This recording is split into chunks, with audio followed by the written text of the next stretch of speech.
우리는 지금 6강 일정한 힘을 받는 운동을 공부하고 있습니다.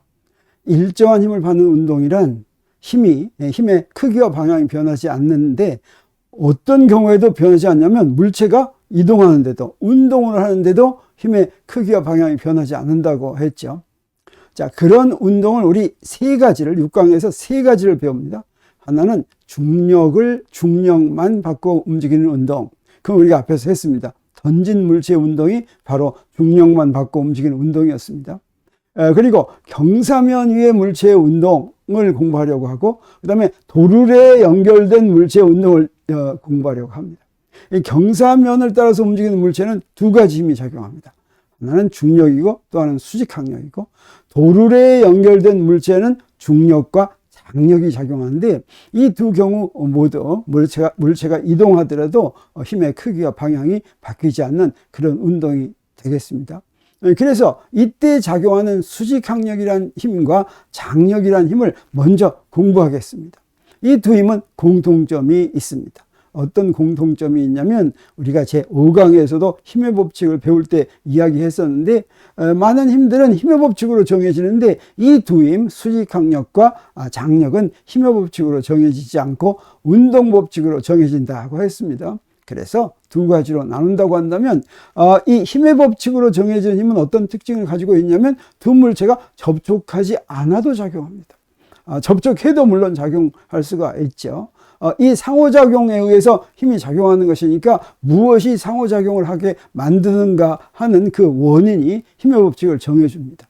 만유인력, 전기력, 강력, 양력과 같은 기본힘도 힘의 법칙에 의해서 주어지고 그 밖에 탄성력이나 분자력이나 핵력 이런 힘들도 모두 힘의 법칙으로 구할 수가 있는데, 그런데 두 물체가 접촉하면 작용하는 힘이란 두 물체 사이에 작용하는 것인데 그 두 물체가 접촉해야만 작용하는 힘에는 딱 두 가지가 있습니다. 그게 바로 뭐냐면 수직항력과 장력이고 이것을 합해서 구속힘이라고 부르는데 왜 그러냐면 수직항력이나 장력은 외부에 제한이 있어서 물체의 운동을 구속하기 때문에 생기는 힘이기 때문입니다.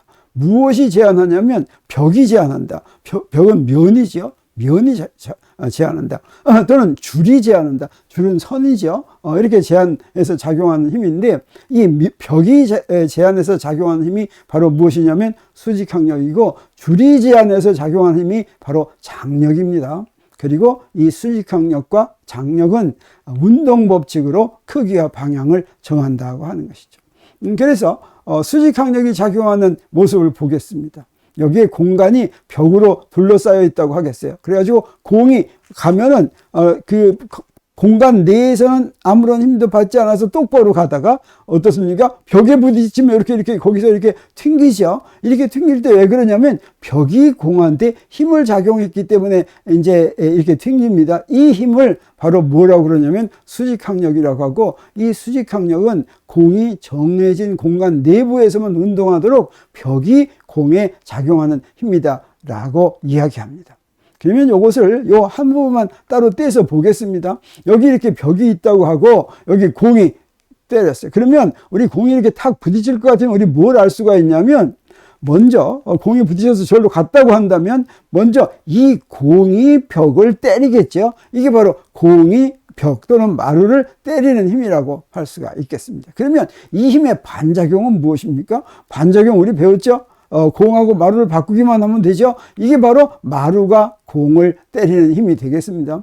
이렇게 마루가 공을 때리는 힘은 그 벽면의 그 면에 수직하게 작용하지 않고 이렇게 기울어지게 작용합니다. 물론 수직하게 때려주면 수직하게 작용하겠죠. 그렇지만 일반적으로 이렇게 기울어지게 때려주면 이렇게 기울어지게 작용하는데 이 힘을 두 개로 분해합니다. 그래서 벽면의 평행인 성분으로 이렇게 분해한 힘, 이 힘은 사실은 어떤 힘이냐면 이게 바로 마찰력에 해당하는 게 되겠습니다.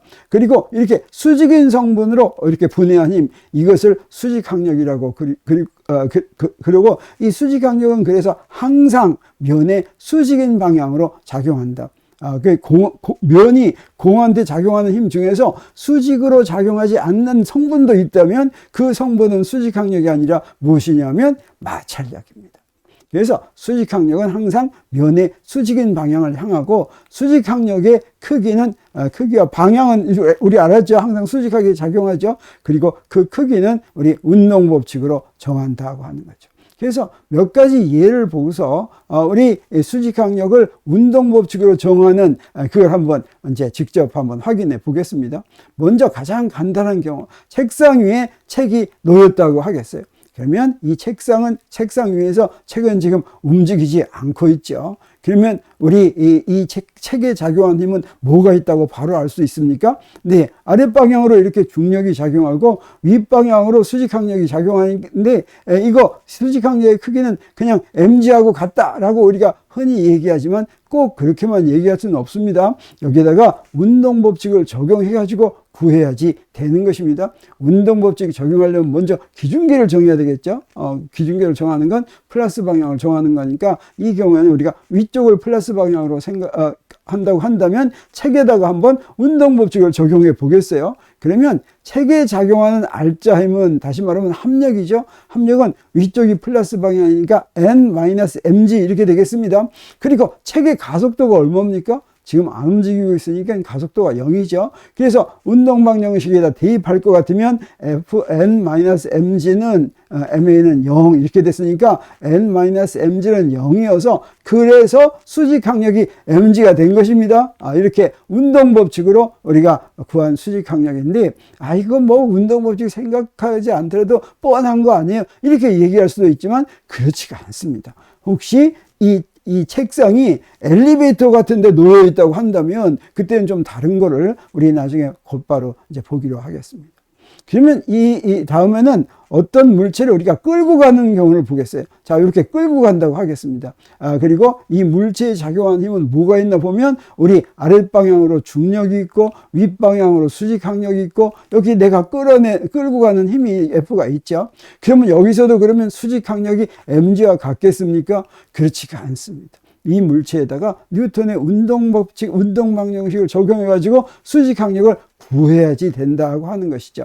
그래서 그거 하기 위해서는 먼저 이 끄는 힘의 각도를 먼저 이렇게 정해야 되겠습니다. 그리고 기준계를 정하는데 오른쪽으로 끌고 가니까 오른쪽을 플러스 X방향, 그 다음에 위쪽을 플러스 Y방향 이러겠습니다. 그러면 이제 알짜 힘을 우리 어떤 쪽만 먼저 구하냐면 수직항력 구하려면 Y성분만 알면 되겠죠. 그래서 Y성분을 한번 구해보겠어요. 그래서 상자에 작용하는 알짜 힘의 Y방향 성분을 구할 것 같으면 Y방향 위쪽을 플러스라고 했으니까 N 있죠. N. 그 다음에 내가 끄는 힘의 위쪽 성분이 있습니다. 그게 바로 뭡니까? F 사인 세타지죠. 그리고 아래쪽으로 마이너스 mg가 있는데, 그러면 여기다가 운동방정식을 적용을 하기 위해서 가속도, Y방향의 가속도는 어떻게 됩니까? 이 상자는 Y방향으로는 수직 방향으로는 움직이지 않으니까 0이니까 여기 뉴턴의 운동법칙을 적용할 수가 있겠습니다. 그러면 Fy는 N 더하기 F 사인 세타 빼기 mg는 MAY는 0이니까 요거 0으로 놓으면 수직항력이 어떻습니까? mg가 아니죠. 수직항력이 뭐냐면 mg 빼기 F 사인 세타가 되는 걸 알 수가 있고, 이렇게 운동법칙을 적용해서 수직항력을 구해야지만 된다고 하는 거죠. 이렇게 수직항력 같은 구속힘은 운동법칙을 만족하도록 자기가 그 양을 딱 자기 스스로 결정하는 겁니다. 운동법칙이, 그러니까 수직항력이 먼저 결정이 되는 것이 아니라 운동법칙에 맞도록 결정된다. 이 말은 무슨 얘기냐면, 공이 벽에 꽝 부딪히면 수직항력이 더 크겠죠. 공이 살살 부딪히면 수직항력이 좀 적겠죠. 꽝 부딪힐 때는 이거의 속도를 많이 바꿔야 되니까 운동법칙에 의해서 수직항력이 더 커진다라고 하는 것을 우리 알 수가 있겠다고 하는 것이죠. 그러면 우리 또 아까 얘기한 것처럼 책상인데 이 책상이 움직이는 경우를 보겠습니다. 여기 엘리베이터가 이렇게 있다고 하겠어요. 자, 엘리베이터에 책상 놓은 거나 그냥 바닥에다 책을 놔도 마찬가지겠죠. 이렇게 바닥에다 책을 놓고서 엘리베이터가 위로 가속 운동을 한다고 하겠습니다. 중력 가속도의 10분의 1로 이렇게 가속 운동을 하겠어요. 그러면 이 책에는 무슨 힘이 작용합니까? 지구가 잡아다니니까 중력 작용하죠, 아래로.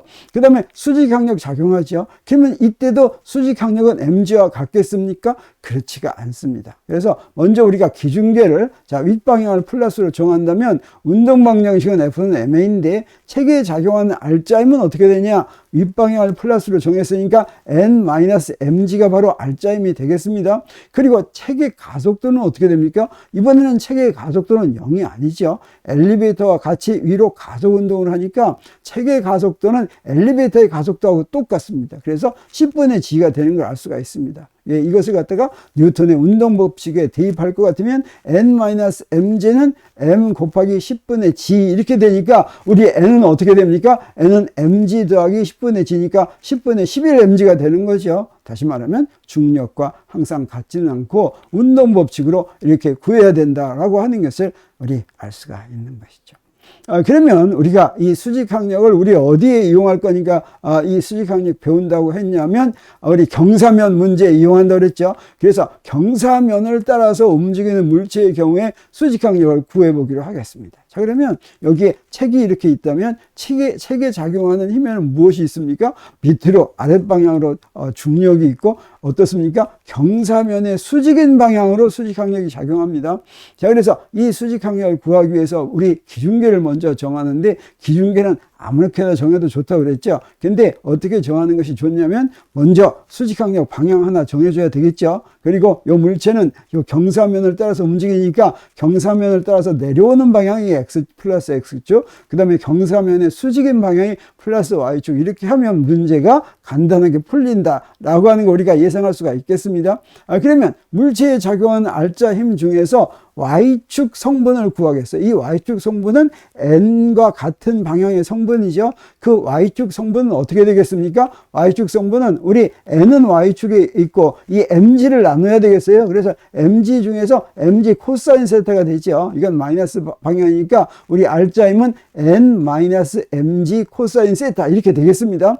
그리고 이 Y 방향으로는 다시 말하면 경사면의 수직인 방향으로는 물체가 이동하지 않으니까 그 방향으로는 가속도가 0인 걸 알 수가 있고 그래서 뉴턴의 운동 방정식에다 대입을 할 것 같으면 n-mg 코사인 세타는 may는 0 그래서 우리 수직항력이 뭐가 되는 거 우리 알 수 있습니까? 수직항력이 mg 코사인 세타가 되는 걸 알 수가 있고 이것도 우리 무엇으로 구했습니까? 운동 법칙을 적용해서 수직항력의 크기를 우리 구했거나 하는 거 우리가 알 수가 있습니다. 그래서 이 경사면의 경우에는 수직항력이 중력에다가 mg 코사인 세타가 된다고 하는 거 우리가 뭐 이 정도는 외워두는 것도 좋겠습니다.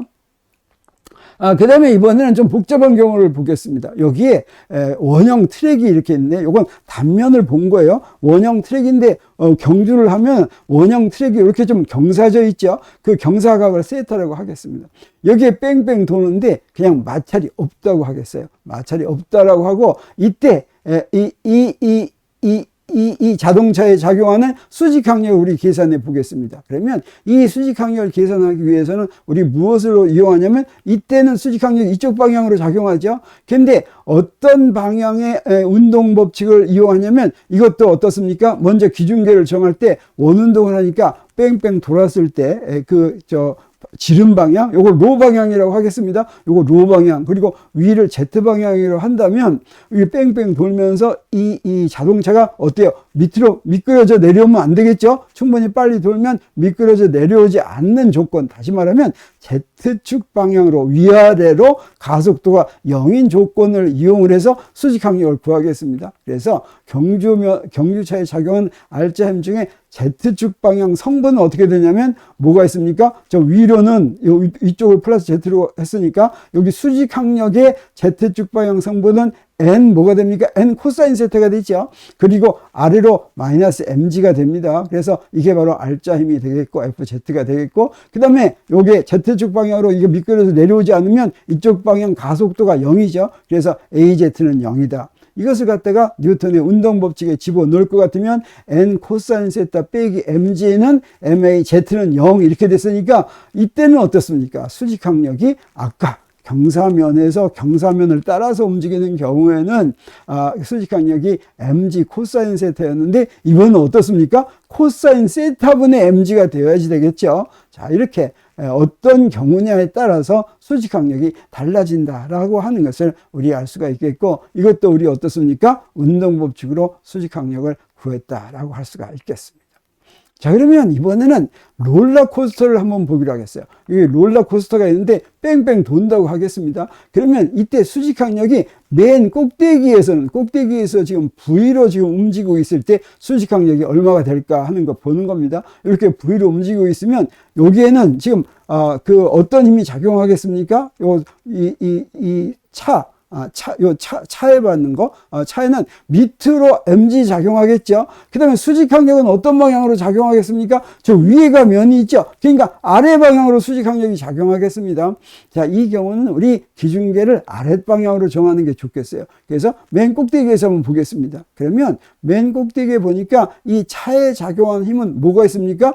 이 중력하고 수직항력이 몽땅 다 아랫방향으로 작용하죠. 그밖에 없습니다. 그래서 알짜임은 F는 N 더하기 mg인데 가속도는 어떻게 됩니까? 가속도는 이거 원운동하고 있는데 속력 V로 원운동할 때는 가속도의 크기가 R분의 V제곱이라는 거 우리 알죠? 그리고 이것의 방향은 어떤 방향입니까? 중심을 향하는 방향이죠. 중심을 향하는 방향이 아랫방향인데 이 아랫방향을 플러스로 정했으니까 가속도는 플러스 R분의 V제곱이라고 할 수가 있겠고, 자, 이거를 뉴턴의 운동법칙에 적용하겠습니다. 그러면 N 더하기 mg는 MA는 MR분의 V제곱이니까 이 경우에는 이제 수직항력이 얼마가 됩니까? 수직항력이 MR분의 V제곱 빼기 mg가 되는 걸 알 수가 있습니다. 그래서 이 수직항력이 V가 충분히 빠르면 수직항력이 작용하지만 충분히 빠르지 않으면 이게 작죠. mg보다도 작으면 어떻게 되겠습니까? 그때는 n이 음수가 되는데 n이 음수가 된다는 건 이건 그런 경우는 없죠. 이때는 벌써 수직항력이 작용하지도 않고 저쪽 꼭대기에 접촉하지 않는다라고 하는 뜻이 되겠습니다. 그래서 이거 접촉하려면 이 차가 뺑뺑 돌다가 차가 밑으로 떨어지지 않으려면 속력이 충분히 더 빨라야 되겠죠. 이 속력이 빨라야지만 여기 미는 수직항력이 작용하고 떨어지지 않는다. 이런 식으로 이렇게 롤러코스터에서 작용하는 수직항력도 뉴턴의 운동법칙으로 구해야지 된다고 하는 것입니다. 그러면 우리 마지막으로 우리 문제 하나 풀어보기로 하겠습니다. 여기에 오토바이가 있는데 오토바이가 언덕길을 질주하는데 이 언덕길이 마치 그 원의 꼭대기라고 생각하겠습니다. 그러면 그런 원 형태로 되어 있는 언덕길을 오토바이로 질주할 때 지면에 떨어지지 않고 가려면 만약에 속도가 너무 빠르면 위로 붕 뜨겠어요? 떨어지지 않고 언덕 꼭대기를 지나갈 최고 속력을 구하라, 이런 문제가 되겠습니다. 이거 수직항력을 이용해서 구할 수가 있습니다. 자, 그러면 여기에 이런 언덕이 이렇게 있다고 하겠습니다. 그래가지고 여기에 이제 오토바이가 이렇게 왔어요. 그래서 이때 언덕 꼭대기에 그 꼭대기 부분에서 오토바이가 받는 힘은 뭐가 될 거냐면 아랫방향으로 뭐가 되겠습니까? 요거 아랫방향으로 중력 mg를 받겠죠. 그리고 윗방향으로 뭘 받겠습니까? 수직항력 받겠죠. 그렇습니다. 그러면 이 꼭대기에서 가속도는 어떻게 됩니까? 속력이 V라고 하면 꼭대기에서 오토바이의 가속도는 R분의 V제곱인데 이 가속도 는 어떤 방향으로 작용하냐면 아래쪽으로 작용하죠. 원을 하고 있으면 어떻습니까? 이거 90력이니까 아랫방향으로 작용해야지 됩니다. 그래서 우리 기준계를 아랫방향을 플러스로 할 것 같으면 여기에 운동방정식을 적용할 때 어떻게 적용할 수가 있냐면 오토바이에 대한 운동방정식은 F는 MA인데 이때 이 F는 F에다가 뭘 집어넣겠어요? 자, 아랫방이니까 mg 빼기 n이 R자 힘이 되겠죠. 그 다음에 가속도는 플러스가 되겠죠. R분의 V제곱. 그래서 mg 빼기 n은 m 곱하기 R분의 V제곱. 이렇게 이제 운동방정식을 구했습니다. 자, 그러면 이 운동방정식을 어떻게 해석해야지 되냐면 이건 지금 어떻습니까? 이 식에서 볼 것 같으면 수직항력의 n의 크기를 이 운동방정식이 정한다고 그랬죠. 만약에 이 수직항력이 0이면 어떻게 됩니까? 그러면 뜨기 직전이죠. 만약에 이게 0보다 작으면 무슨 얘기예요? 뜬다는 뜻이 되겠습니다. 그래서 요 속력이 이게 어떤 경우냐면 오토바이의 속력이 느릴수록 수직항력이 크니까 그 수직항력이 작은 거, 가장 작은 게 얼마가 됩니까? 쓰면 안 되죠. 0이 가장 작죠. 그래서 오토바이의 속력이 최대일 조건은 바로 수직항력이 0일 조건이니까 여기다가 0을 대입하고 나서 요 속력이 최대다 이렇게 구하면 되겠어요. 그게 바로 뭐가 되겠습니까? mg 빼기 0은 mr분의 요 vm이 이게 최대 속력입니다. 자, 여기서부터 우리 뭘 구할 수가 있어요? Vm은 루트 RG다 라고 하는 것을 우리 알 수가 있죠. R은 뭡니까? 원의 반지름이고 G는 중력과 속도입니다. 이것의 제곱권이 바로 오토바이가 거기서 취할 수 있는 최대 속력이다 라고 하는 것을 우리 알 수가 있습니다. 자, 오늘 우리가 무엇을 배웠습니까? 수직항력 배웠는데 수직항력은 어떤 힘입니까? 부속 힘이죠.